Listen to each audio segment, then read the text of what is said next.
Hey there, everybody, and welcome to this short video on tips to stop expecting the worst. I'm your host, Dr. Dawn-Elise Snipes. There are a lot of reasons why people may expect the worst, and we're just going to talk about a few. The first one is prior experiences. When we have bad experiences, they tend to stick with us. And depending on your age or the intensity of the experience, you may tend to hold on to those expectations a little bit stronger. Children, young people tend to think in all or nothing terms. They tend to focus on one aspect of a situation. So something that happened when you were 8 or 10 or younger, you may have formed ideas about and henceforth have always expected the worst. When I think I was about 5 and I had my tonsils out. And the person who took my blood and everything before I went in for surgery was extremely rough with me. I mean, it was extraordinarily painful. And I'm 50 years old and I still remember how unpleasant that was. And from that point on, I feared needles. So my expectation of the worst, whenever I go into the doctor to get a shot or to get my blood drawn, I have that memory. Now we're going to talk about how I deal with that now because I recognize that I'm expecting the worst sets me up to experience the worst. The intensity of the experience can also lead you to expect the worst. If you've had a particularly intense negative experience, then when you get into similar experiences in the future, whether it be relationships or jobs or natural disasters or whatever the case may be, you may expect the worst. We had some tornadoes go through here in Middle Tennessee a couple of years ago that were pretty freaking intense and devastating. For a long time after that, whenever we would start to have high winds and thunderstorms, I would expect the worst. I would expect tornadoes. I would expect my fence to fall down. I would expect to lose shingles. And I had to really do some cognitive adjustments in order to stop expecting the worst because I was anticipating things I had no facts to support. Vicarious learning can also cause you to expect the worst. If you see someone else have a particularly unpleasant experience, then you may expect the worst. We see this on the news. For example, when, heaven forbid, airplanes go down. We see people experiencing an extreme tragedy, and it may cause us to expect the worst and develop fears of flying, for example. Perfectionism is another reason that we expect the worst. And you're like, well, how does that work? Well, if you're perfectionistic, likely you've experienced situations where you've not been perfect. OMG. In reality, a lot of times, perfectionism is an aspiration. It's not something we're going to achieve. But if you've had experiences where you have, quote, failed to be perfect, then you may interpret that as extreme failure, and in future circumstances expect that you are going to fail, i.e. not be perfect. So you get stuck. A lot of times it makes it hard to even get motivated to try. Repetition. Sometimes we get into bad situations and more bad situations, and then we start expecting future situations like that to be bad. Relationships are a perfect example of that. If you've gotten into a bad relationship, gotten out of it, gotten into another bad relationship and gotten out of it, you see where I'm going, you may expect that relationships are just going to be bad. Their relationships are just going to end badly with abandonment, whatever.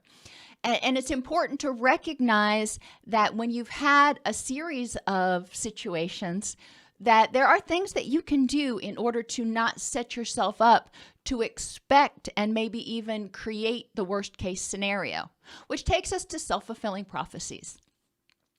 Sometimes we have bad experiences and we kind of give up. we figure, well, there's nothing I can do. And I've shared this with you in other videos that math is not my strong suit.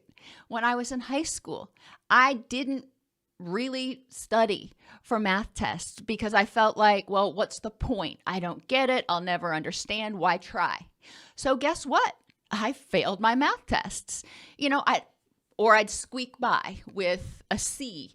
And it's important to remember that in that situation, how much of that situation did I cause versus how much of that situation was inevitable? How much of that situation, could I have expected the worst no matter what I did? So what do we do about this? First thing is unhook. Instead of saying, I'm going into this math test and I'm going to fail, or I'm going to the doctor, I've got to get a shot and it's going to be horrible. Unhook and say, I'm having the thought that I'm going to fail my math test. Okay, now I've got this thought. Now, thoughts, I can move around, I can manipulate. So I need to look at that thought and examine the facts in context for and against that thought. So facts in context, let's stick with the math test. What are the facts I have that support my belief that no matter what I do, I'm going to fail this test? Well, maybe I've failed other tests in the past. Okay. But how am I different now? What knowledge do I have this time about this test that may help me not fail? How do I, quote, know I'm going to fail? So we want to look at the context of the situation. Relationships are the same way. If you get into a relationship and you expect the worst, examine the facts in context. At this time, in this situation, with this person, how likely is it that this relationship is going to end in disaster? Find exceptions. When I've gone through similar situations and it hasn't ended badly, what was different? So you can see, hopefully, that it's not every time you experience this situation. It may be a lot of the times, but not every time. So then you can focus on those times when it didn't go badly. What was different? And how can I build upon that? And you want to look at commonalities. If you get into relationship after relationship or job after job that end up going very badly, you want to look and say, okay, what is similar between these relationships? Am I getting involved with people who are codependent, who are alcoholic, who have some other issue that I am trying to fix? Or am I finding people that remind me of people in my past and I'm trying to sort of relive a relationship and get it right this time? So you want to look at those commonalities because through doing that, you can figure out characteristics of situations that you may not want to subject yourself to. You can look at, okay, I can see how, going into these relationships, objectively, I could see how they probably weren't healthy.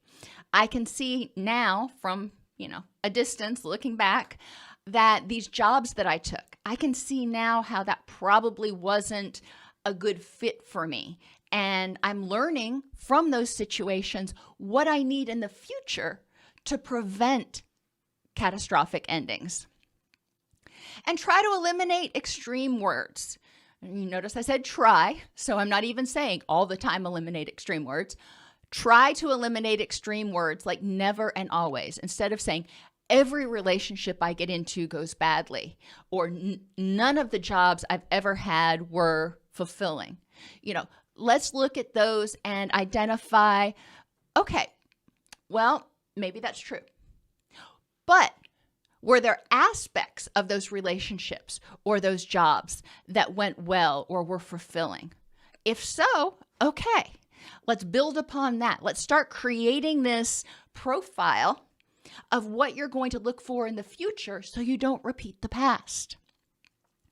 Fear of the unknown and fear of loss of control kind of go hand in hand because a lot of times when we experience the unknown, When we're going into a situation that's new, we fear loss of control. We don't know what to expect. We can't plan for it. And if you're somebody like me who likes to have not only a plan A, but a plan B, C, and D, then new situations can be somewhat harrowing. So if you fear the worst, sometimes you expect the worst because then you can't be caught by surprise or you can't be let down. Think about other painful or difficult situations you've navigated successfully. This can help you focus and hone in on the courage and strength you have that you may not be giving yourself credit for. So let's end with some journaling prompts. What experiences have you had that have taught you to expect the worst? Looking back at those, what unpleasant experiences have you had? And this will help you because it's important, going back to that context. What happened 5 years ago with Jim Bob, or what happened when you were 6, is qualitatively different than what may be happening now that you are 56 or you're interacting with a different person. But we take our memories, we take our experiences, and they guide our anticipation. They guide our expectations. So it's important to say, okay, thanks for the heads up. In the past, this has happened, so I'm going to be on alert for it. In the present, how accurate is that? So it's important to check the context, acknowledge the learning, acknowledge the past, but don't hold people in the present or situations in the present hostage for things that happened with totally different people at totally different times. How does expecting the worst protect you? Again, hint, it keeps you from being caught by surprise or let down. What is scary to you about anticipating good things? And what is a reasonable compromise between expecting the worst and being unrealistically or toxically optimistic? And we're talking about two complete different ends of a spectrum: expecting the worst and toxic positivity. Toxic positivity leaves you with blind spots, so you don't protect yourself as well as you could because you don't think about, all right, what could possibly go wrong? It's important to be informed. But expecting the worst a lot of times sets you up to only see the worst in things, to dread things that are coming toward you, to exhaust your HPA axis. So how can you sort of embrace both aspects? How can you acknowledge and learn from the past and use it as a guide to inform you, to help you see those blind spots, but not to completely overshadow the current situation in the current context? More in-depth resources can be found at Changing Negative Patterns and Programs at allceus.com/negative-programs and Cognitive Behavioral Therapy at allceus.com/negative-thinking. I've put these in pretty links so they're easier for you to find on the YouTube channel, but you can also just go to the YouTube channel and randomly search, and you will probably find a fair number of videos on cognitive behavioral therapy.